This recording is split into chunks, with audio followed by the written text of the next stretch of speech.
నమస్కారం. ఒక్కసారి చూడండి, ఆ ఇల్లులన్నీ ఒక్కసారి చూడాలి. మీకు ఇల్లు చూపిస్తున్నాను. కింద చూశారు కదా, నేను ఎత్తైన కొండ మీదకి వచ్చే వీడియో పెట్టడానికి. చూశారు కదా, అవన్నీ పెద్ద పెద్ద పెద్ద భవనాలు. ఇవన్నీ ఈ చివరన కింద ఇవన్నీ చిన్న చిన్న గుడిసెలు. ఇక్కడ ఎస్టీలు ఉంటారనమాట. అక్కడ ఆ పెద్ద పెద్ద మిత్రులు చూడు, వాళ్ళందరూ కొంచెం గొప్ప వర్గం, అంటే గొప్పవారు అనమాట. నేను ఈ కొండ చూపిస్తున్నాను చూడండి. నేను ఇప్పుడు ఎత్తైన కొండ మీదకి వచ్చా. ఈ కొండ మేంచి ఒక్కసారిగా తోసామనుకో కిందకి, ఏ నుంచి కానీ తోసిస్తే ఎందుకు చూపిస్తానంటే, ఇదిగో చూడండి, ఈ రాయి వేస్తున్నాను చూడండి. దాన్ని అంటే ఈ రాయి వేస్తే కిందకి వెళ్ళిపోయింది. ఇప్పుడు ఇది చూపిస్తున్నాను. ఇది చిన్న రాయ పెద్ద రాయి ఉందండి నా చేతిలో. చిన్న రాయ పెద్ద రాయి ఉంది. ఈ చిన్న రాయి వచ్చి లేనివాడు, ఈ పెద్ద రాయి వచ్చి గొప్పవాడు. ఇప్పుడు నేను ఈ రాయలు రెండు చేతులు ఉన్నాడు కదా, ఒకసారి చూడండి, వేసేసా. గొప్పవాడు చేతిలో ఉన్నాడు, లేనివాడు పడిపోయాడు. ఇప్పుడు పెద్ద రాయి వేసా అంటే గొప్పవాడు పడిపోయాడు, లేనివాడు పడిపోయాడు, గొప్పవాడు పడిపోయాడు. కానీ వ్యత్యాసం చూపిస్తాను చూడండి. ఎందుకు ఈ మాటలు చెప్తున్నానంటే, ఇక్కడి నుంచి పడితే గొప్పవాడు దొల్లేళ్తాడు, లేనివాడు దొల్లేళ్తాడు. ఎందుకు చెప్తానంటే, ఒక ఎస్టీ అంటే ఒక మాల జాతికి సంబంధించిన ఆయన, ఎస్టీ ఆయన జ్వరంతో బాధపడుతుంటే బాగాలేకన్నా ఇబ్బంది పడి నడిచేదానికి కూడా ఓపిక లేకుండా వాంటింగ్ అయిపోయి నడవలేని స్థితిలో ఒక గొప్పలు ఇల్లుంటే, ఆ అరుగు బయట రోడ్డు పక్కన అరుగుంటే అరుగు పక్కన కూర్చుండిపోయాడు ఆయన. అరుగు పక్కన కూర్చుండిపోతే పాపం కళ్ళు తిరిగి సమస్యలు పడిపోయినాడు ఆయన. ఒక గొప్ప వ్యక్తి చూసి ఇంట్లోంచి వచ్చి, ఒక రెడ్డి కులానికి చెందిన ఆయన అంటే ఆయన ఇంట్లోంచి రాగానే, ఒరే ఒక ధనికుడు, ఒక భేదవాడు, మరి మన ఒక అంటరానివాడు వచ్చి మన అడుగు మీద కూర్చున్నాడే, మనం ఏమైపోవాలని చెప్పి ఇంట్లో మరుగుతున్న వేడి నూనె తీసుకొచ్చేసి ఆ నూనె ఈయన మీద పోసేసాడంట. ఈయన మీద పోసేస్తే పాపం ఈయన ఒళ్ళంతా లేచి చూసేప్పటికి ఒళ్ళంతా కాలిపోయి ఎట్టుందంటే మొత్తం బొబ్బలు వచ్చేసినాయి. ఆటోమేటిక్గా మీకు వీడియో ముందే పెడుతున్నాను, తర్వాత మీకు చూపిస్తాను. ఆ ఫోటో చూపిస్తున్నాను, ముందు చూపిస్తారో వీడియో పెడతాను. ఫోటోలో ముందుకు వెళ్ళండి, కనపడుతుంది. నేను ఎందుకు ఎత్తైన ప్రదేశం మీకు వచ్చానంటే, బట్టలు చేయడానికి ఒకరు కావాలి, ఈ బట్టలు మాసిపోతే ఉతకడానికి ఒకరు కావాలి, నీ హెయిర్ పెరిగిపోయిన తర్వాత కట్ చేయడానికి ఒకరు కావాలి. ఇప్పుడు కాలు చెప్పులు కనపడుతున్నాయా? నా కాలు చెప్పులు ఇవి ఉన్నాయి చూడండి. ఈ చెప్పులు కొత్త కొన్నప్పుడు ఒక షాపులో కొట్టాం. ఇది తెగిపోతే కొట్టడానికి ఒకటి కావాలి. అంటే అర్థమైంది మీకు? హెయిర్ కట్ చేయడానికి ఒకటి కావాలి, బట్టలు ఉతకడానికి ఒకటి కావాలి, ఈ చెప్పులు ఉన్నాయి కదా, ఇది తెగిపోతే కొట్టడానికి ఒకటి కావాలి. కానీ అది చూసారు, ఈ పక్కన చూసారా పచ్చగా, అది పొలాలన్నమాట. దాన్ని ఎరువు వేసేది ఒకరు కావాలి, దాన్ని పండించేది ఒకరు కావాలి, అది మోటార్ కట్టేవారు ఒకరు కావాలి, నీ ఇంటికి తెచ్చేవారు ఒకరు కావాలి, అన్నం వండేవారు ఒకరు కావాలి, ప్లేట్లు పెట్టేవారు ఒకరు కావాలి, నీ బాత్రూమ్ కడిగడం ఒకరు కావాలి. కానీ ఒక లేనివాడు నీ ఇంటి గుమ్మం ముందు కూడా కూర్చోడానికి మాత్రం అర్హుడు కాదు. నేను ఎందుకు ఈ మాట చెప్తున్నానంటే, ఖచ్చితంగా ప్రతి ఒక్కరు గమనించాల్సింది ఏంటంటే, లేనివాడుగానే ఉంటున్నాడు, గొప్పవాడుగానే ఉంటున్నాడు. ఎందుకు నేను ఈ మాట చెప్తానంటే, నేను ప్రయాసపడి ఇంత ఎత్తైన కొండ మీదకి రావడానికి కారణం ఏంటంటే, ఈడో అర్థం అవుతుంది కొంతమంది. కానీ ఎందుకు చెప్తానంటే, ఇప్పుడు ఆయన మీద వేడి నూనె పోసావు. ఇప్పుడు ఆ మనిషిని ఒకవేళ చనిపోతే మళ్ళీ తిరిగి వస్తాడా ఆ ఒక మనిషి? ఒకసారి ఆలోచించాలి.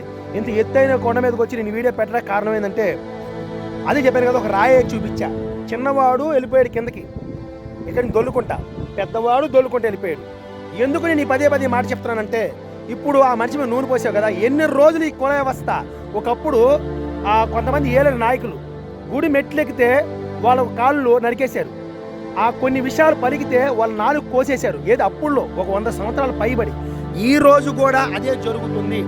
ఒక్కరైనా ఇద్దరైనా ముగ్గురైనా మార్పు చెందుతారనుకుంటే మార్పు చెందడం చాలా కష్టమైపోతుందన్నా. నేను ఎందుకు ఈ మాట చెప్తానంటే, మార్పు రాదు. ఇప్పుడు ఆయన మీద ఎస్టీ క్యాండిడేట్ మీద నూనె పోసాడు, కేసు రిజిస్ట్రేషన్ అయ్యింది. నేను ఈ ఫోటో కూడా ముందుకు పంపిస్తాను. ఎంతమంది దీనికి సపోర్ట్ చేస్తారో నేను కూడా చూడాలి. ఎందుకంటే కులం కొరకు మతం కొరకు కొట్టు చచ్చిపోవడం కాదన్నా, లేనివాడు గొప్పవాడు ఏ విధంగా ఉంటారో చూసుకోవాలన్నా. ఎందుకు ఈ మాట చెప్తున్నానంటే, ఇప్పుడైనా దయచేసి అర్థం చేసుకుని, ఎందుకంటే లేనివాడికి అంత అన్నం పెట్టడానికి ముందుకెళ్ళాలి. ఎందుకు నేను ఈ మాటలు కూడా పంచుకుంటానంటే, ఒక అన్న ఫోన్ చేసి నువ్వు లేనివాడికి బియ్యం ఇస్తావు, ఎవరికి ఆపదలో ఉన్న ఆదుకుంటాను అని చెప్పావు కదా, ఈ రోజు వాళ్ళకి అన్యాయం జరుగుతుంది, వాళ్ళ మీద నూనె పోసారు, కొంతమందిని చంపేస్తున్నారు, ఇంతమంది జరుగుతుంది, నువ్వు స్పందించవా అని అడిగితే నేను ఎవరికైనా స్పందిస్తానని చెప్పేసి నేను ఈరోజు ఈ వీడియో పెడుతున్నాను. ఎందుకు నేను ఈ వీడియో పెట్టడానికి కారణం ఏంటంటే, ఇప్పుడు కేసు పెట్టారంట, కేసు పెట్టిన తర్వాత నూనె పోసాడు కదా, అదే ఒక గొప్పవాడిని ఒక లేనివాడు కొడితే మీరు క్షమిస్తారా? కనీసం ఒక ఎదురు చెబితేనే వాళ్ళని చంపేస్తున్నారు కదా. అలాంటిది ఒక లేనివాడి మీద ఈరోజు నూనె పోసేశారు. ఆ నూనె పోసిన వ్యక్తికి చావు బతుకుల మధ్యలో ఉన్నాడు. ఏమి న్యాయం చేస్తారు? ఈరోజు మీరు అది చెప్పాలి. చెప్పాను కదా, మళ్ళీ చెప్తున్నాను. చెప్పులు కొట్టడానికి మీకు ఒకరు కావాలి, బట్టలు ఉతకడానికి ఒకరు కావాలి, మిమ్మల్ని హెయిర్ స్టైల్ కట్ చేయడానికి ఒకరు కావాలి. ఇంతమంది లేని వారికి మీరు ఇస్తున్న బహుమానం ఏంటంటే అంటరాని వాడు, ఈడిని ఎలివేయాలి. మీ అరుగు మీద కూర్చుంటేనే మీకు అంత కోపం వచ్చేస్తుంటే మీరు మాతో ఎట్టి సేకరి చేస్తున్నారనా? ఈ రోజైనా మారదామన్నా, ఈ రోజైనా తెలుసుకుందామన్నా? లేనివాడిని లేనివాడిగా చూడండి, తప్పలేదు. కానీ కులాన్ని మతాన్ని ఎంచి వర్గాన్ని ఎంచి వాళ్ళని ఒక పశువుల్లాగా ఒక పురుగులాగా చూడడం కరెక్ట్ కాదన్నా. ఎందుకు నేను ఈ మాటలు పదే పదే చెప్తున్నానంటే, నేను చాలా ఏరియాలో చూపిస్తాను, మళ్ళీ చూపిస్తాను చూడండి. ఈ చివరన్న గుడిసెలు వచ్చి లేనివారి, ఆ చివరన్న ఇల్లు వచ్చి గొప్పవారి. చూసారా ఎంత వ్యత్యాసం? లేనివాడు లేనివాడిగానే ఉన్నాడు, గొప్పవాడు గొప్పవాడిగా ఉన్నాడు. ఇప్పుడు మన పరిస్థితి ఏంది అర్థమైందా? ఇప్పుడే తెలుసుకున్నారా? కులం కొరకు మతం కొరకు కొట్టుకోవడం మానేసి ఎవరైనా సరే లేని వాడిని ఒక్క మాట మాట్లాడితే వాడికి చెమటలు పట్టేలాగా మీరు ఈడే సేవ్ చేస్తారో, అసలు ఏం చేస్తారో చూస్తాం. ఎందుకంటే మనం కూడా తెలుసుకోవాల్సింది ఏంటంటే, మా నాయకుడిని భజన చేసుకుని వెళ్తే నీకు ఇంట్లో కూడు రాదు. ఇప్పుడే తెలుసుకోవాలి. ఎందుకంటే మనం పని చేసుకోవాలి. బట్టలు ఉతికేవాడు బట్టలే ఉతకాలి, కటింగ్ చేసేవాడు కటింగ్ చేయాలి, చెప్పులు కుట్టేవాడు ఆటో తోలాలి, రిక్షా తోలాలి, కాయగూరలు అమ్ముకోవాడు కాయగూరలే అమ్ముకోవాలి. ఏ పని చేసేవాడు ఆ పని చేయాలి. నాయకులనక ఈ రోజైనా సరే భజన చేయడం మానేసి తప్పు చేసినప్పుడు ప్రతి ఒక్కడికి శిక్ష మీరు వేస్తారని చెప్పి నేను వీడియో అయితే పెడుతున్నాను. ఎవరికైనా సరే ఎస్టీలకి ఎస్సీలకి ఇంకా చాలా కులాలు ఉన్నాయి, ఏ కులవస్తులకి కూడా అన్యాయం జరగకూడదనా అర్థం చేసుకోండి. ఎందుకు నాకు ఈ బాధ వస్తుందంటే బాధగా చెప్తున్నాను. ఎందుకంటే బియ్యము నూనె ఉప్పు పప్పు పంచడమే కాదన్నా, కష్టాలు ఉన్నవాడికి కష్టాలు ఆదుకోవడం, ఆ కష్టాల నుంచి విడిపించడం కూడా మనం చేయాలి. ఈ రోజైనా సరే అర్థం చేసుకొని తప్పు చేసిన వాడికి ప్రతి ఒక్కరికి శిక్ష అనేది పడాలన్నా మీరు అర్థం చేసుకోండి. ఆ వ్యక్తికి న్యాయం చేయండి. ఆ వ్యక్తికి న్యాయం చేస్తానని చెప్పేసి నేనైతే ప్రయాసపడి చాలా దూరం వచ్చానన్నా. ఎందుకంటే ఈ వీడియో చూపించడానికి ఎందుకు వచ్చానంటే, చెప్పాను కదా, గొప్పవారు ఎక్కడెక్కడో పెద్ద పెద్ద మిద్దులు భవనాలు ఉన్నాయి, దాంట్లో గొప్పవారు ఉన్నారు, ఎక్కడో ఊరి చివర పేదవారు ఉన్నారు. మీకు ఆల్రెడీ చూపిస్తున్నాను. అవన్నీ కూడా ఆ గుడిసెలు కూడా అవే. అందుకే చాలా దూరం ప్రయాసపడి వచ్చాను నేను. దాదాపు ఒక 50 కిలోమీటర్ల దూరం వచ్చి నేను ఒక కొండెక్కి మీకు వీడియో చూపిస్తాను. ఎందుకంటే మీకు అర్థం అవ్వాలన్న దానికోసం నేను వచ్చి వీడియో పెడుతున్నాను. అర్థం చేసుకోండి. లేని వాడిని ఎవడైనా బెదిరిస్తే ఖచ్చితంగా గొప్పవాడైనా ఏ స్థాయిలో ఉన్నవాడైనా సరే భయపడాలన్నా. ఎందుకంటే మనుషులందరూ ఒకటే, సమానమే. దేవుడు అందరినీ సమానంగానే చేశాడు కనుక ఈ రోజైనా సరే నా వీడియో అర్థమైతే మీరు 10 మంది షేర్ చేయండి, మీరు చూడటానికి ట్రై చేయండి. అయితే తప్పు చేసినోడు ఎవరికైనా సరే శిక్ష అనేది పడాలని చెప్పేసి నేను కోరుకుంటున్నా. చూశారు కదా, మళ్ళీ చూపిస్తున్నాను. చాలా కిందకు వచ్చాను, ఇంకా పైన ఉండకుండా టైం లేదు, పొద్దుపోతుంది కాబట్టి మధ్యలోకి ఎక్కాను. చూపించాను. చూసారా ఎలా ఉంది? విశాలమైన హృదయం.